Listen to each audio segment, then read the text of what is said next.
Bryan McGovern. I am the chair of the History and Philosophy program at Kennesaw State University. I'm a professor of history and history education. I've been teaching there for 16 years. My research field is Irish and Irish American nationalism, particularly with a focus on the 19th century, the mid-19th century. And I look specifically at Irish American communities and identity and politics and culture.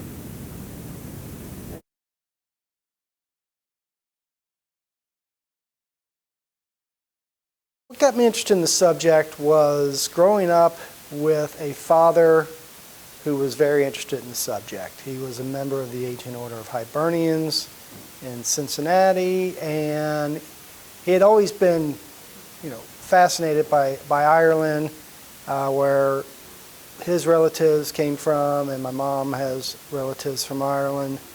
And he kind of grew up with books and Irish music and Irish movies, and it was a result of that I knew when I wanted to get into history, I knew I wanted to study Irish immigration and Irish American communities and Irish American identity.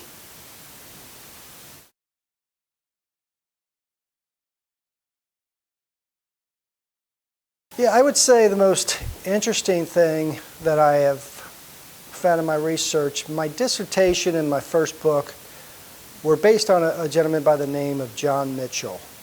And John Mitchell was a Protestant, and he was sort of a firebrand nationalist during the 1840 famine of Ireland.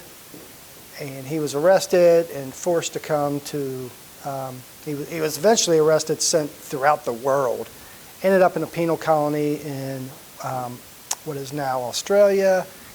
He escaped as a Catholic priest, and he came to the United States, and he became a devoted Confederate. In fact, he had 2 sons die fighting for the Confederacy. And he was one of those characters that I really tried to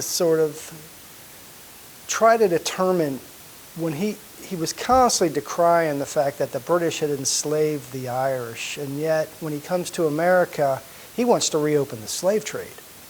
And he becomes this sort of diehard proponent of slavery and advocate of Southern Confederacy during the war.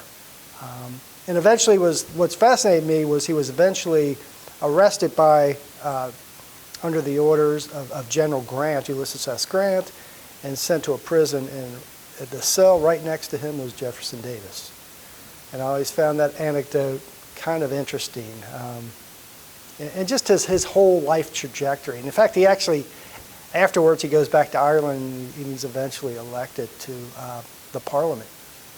And even though they don't allow him to take his seat, it's just kind of fascinating to see the trajectory of someone who was such an extremist in many ways, but also, as you read his memoirs, very well liked. And it was just the kind of the complexities of his life and his situation I found fascinating.